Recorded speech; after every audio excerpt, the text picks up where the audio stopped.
Welcome to Weathering Minds, where we discuss how the weather outside affects the weather inside your mind.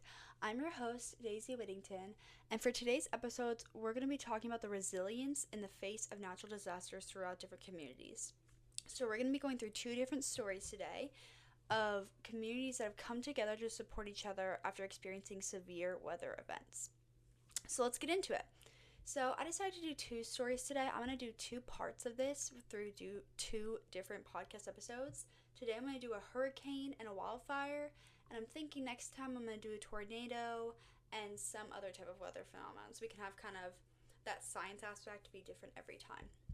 So today we're just going to do a shorter episode and do two of them. So let's get into it. So, the first story we're going to look at today is the Palisades fires that have happened really recently. And if you don't know what those are, in January 2025, the Palisades region of Los Angeles experienced a catastrophic wildfire with very significant impacts. So, here are some of the key details and a little bit of background before I start talking about the community aspect. So, it started around January 7th, 2025, and it devastated the land. Over 40,000 acres were burned. It encompassed all of the Pacific Palisades, Topanga, and Malibu. Many fatalities were reported. We're not sure how many, so I didn't think it'd be respectful to give a wrong number, so I didn't want to, try that. However, it does say that approximately 6,800 structures were fully destroyed, with an additional 1,000 damaged within the Pacific Palisades, and around 105,000 residents were evacuated during the fire. The duration, it was a pretty long fire, so it was contained after 24 days on January 31st, 2025, but it just devastated the land. And so, some of the contributing weathering factors of this were that the hurricane force Santa Ana winds were exacerbating the fire spread. So, every time they were trying to catch up to the fire, it was just the wind was blowing it in a new direction, which did not help them stop it any quicker. And the prolonged drought and just dry vegetation that's in that tinderbox environment in the West, kind of a similar thing. It's more of a climate versus weather issue. Um, Weather atmospheric wise, this hurricane force winds were kind of just spreading the fire, but as a climate, California is just a really dry and like drought prone climate, so that weather, um, the fires were a lot easier to spread and just start. So when it comes to response and management, there was some really strong firefighting efforts. Over 1,000 firefighters were deployed, and they used a lot of different strategies to try to fight these fires. They used aerial support, ground crews, as much as they could to try to fight these fires. And there were also some leadership changes. So, Los Angeles Mayor Karen Bass removed Fire Chief Kristen Crowley due to criticisms of the department's response, though, particularly because of the decision not to maintain service for approximately 1,000 firefighters during critical wind conditions. You can learn more about that at WSJ.com. This is where I got, or Wall Street Journal, I don't know why I said WSJ, but that's where I found that specific piece of information. But like I said, I always will link any really prominent sources that I use to find research for my podcast in the description, so you can look for that there. But yeah, I found that was interesting that they made some big leadership changes. And then obviously the community impact. The fire devastated entire blocks of Los Angeles, and it led to significant displacement and loss. I did want to give some context, but I'm sure we all saw it on the news. A lot of celebrities' houses were burnt. We saw a lot of stories of like dogs getting reunited, some happy news, but overall, it was a pretty devastating weather crisis for all of California.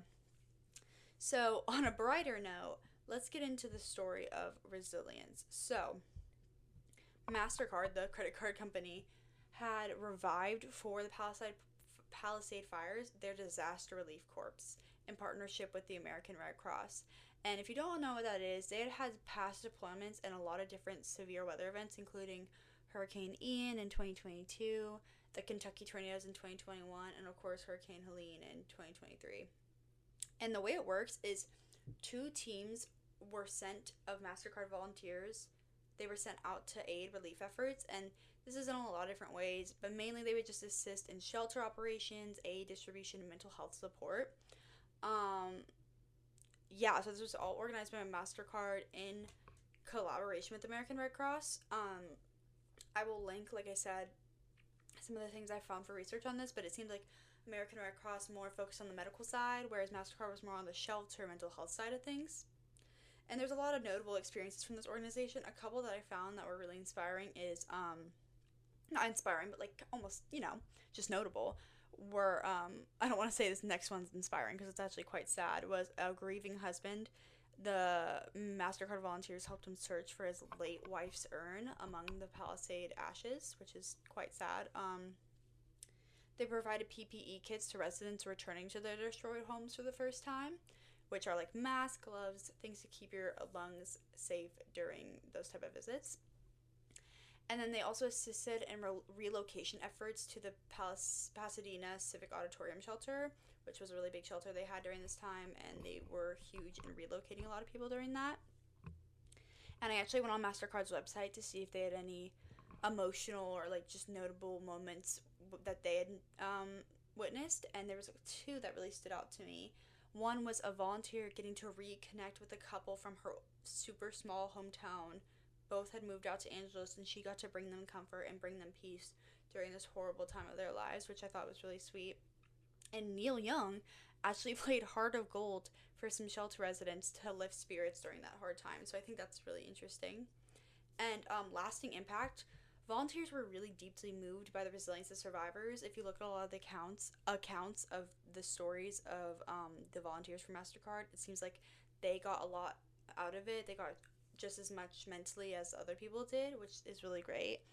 And not only MasterCard, like I said, Red Cross played a huge importance in providing a lot of physical and emotional aid.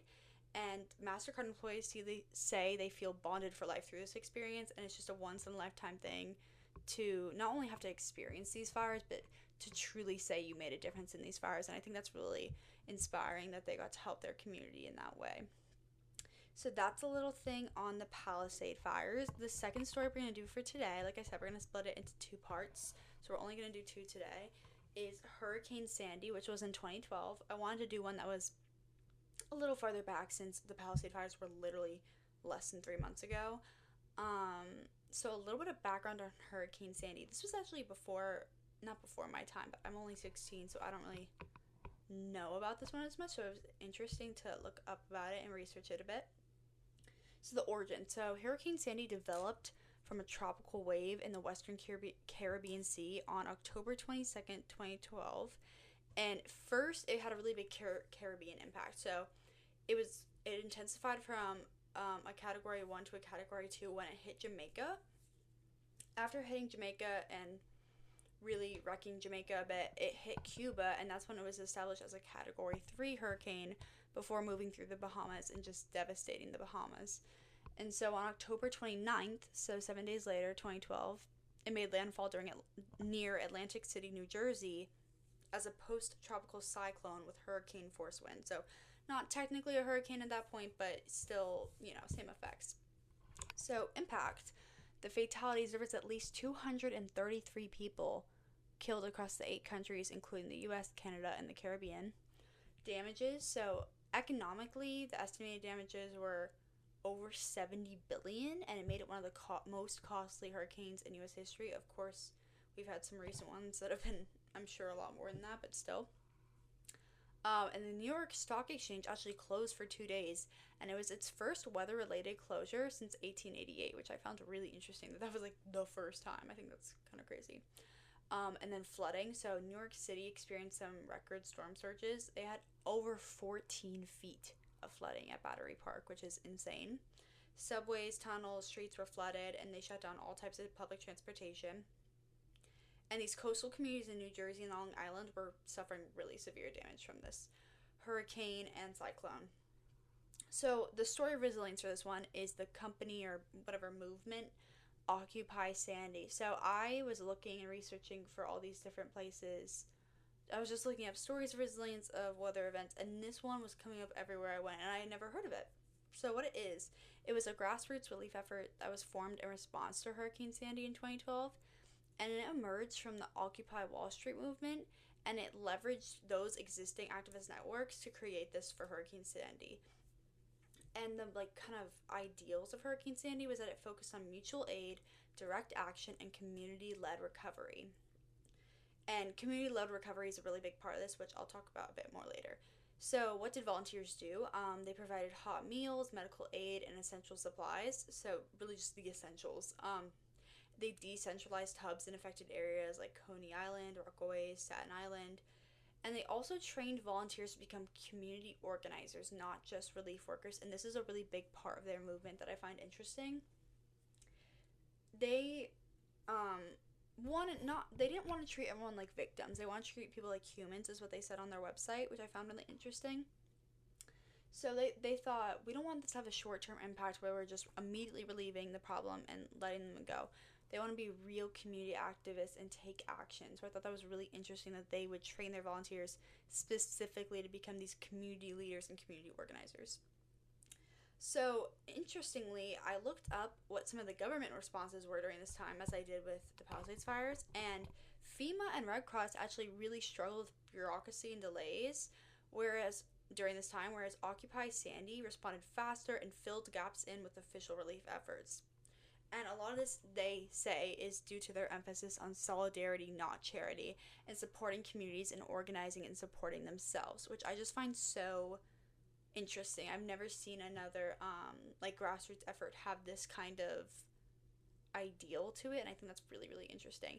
And it didn't stop after the hurricane. So Sandy was a wake-up call about the real-time impact of climate change for Occupy Sandy. And the hardest hit communities were already struggling with systemic issues such as poverty, housing insecurity, immigration, people of color. So these communities were already facing a lot.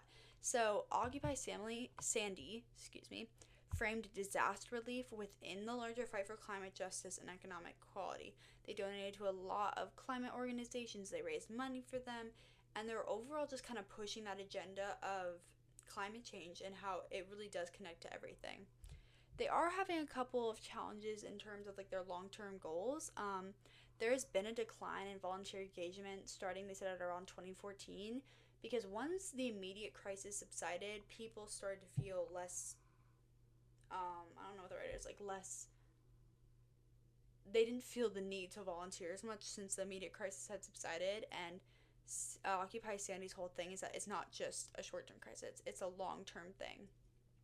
And there was concerns about disaster capitalism, which is when developers will use crises to gentrify vulnerable communities and vulnerable neighborhoods. And there was also just a need for long-term organizing infrastructure to turn these relief efforts into sustained activism. So they're really struggling with, yes, within this organization, can we do it, but can we take it out the organization and take it into our communities, this idea of supporting ourselves through our community. And the kind of takeaways I have from this is that disasters can reveal systemic inequalities, but also opportunities for radical change in our communities. And I find that really interesting because I'm currently doing research on air quality in systemically challenged communities, and I find it so interesting how much the weather and climate and environment connects to things like that. And so that was just really interesting to me. That's something that stood out to me. And the other main thing I took away was there is a need to shift from this emergency mindset, this emerging response, take you to the hospital, get you a shelter, get you food. Instead, taking that, which is important, but also making it this lasting community resilience and lasting community change so that those people can go on to make a change for others. So I thought that was really, really interesting. And that's really all we're going to look at today. This is one of my favorite episodes I've ever filmed. I love looking at these true stories because it's just so interesting. Thank you so much for listening today. Let me know what you thought in the comments, and thank you so much for listening to Wuthering Minds.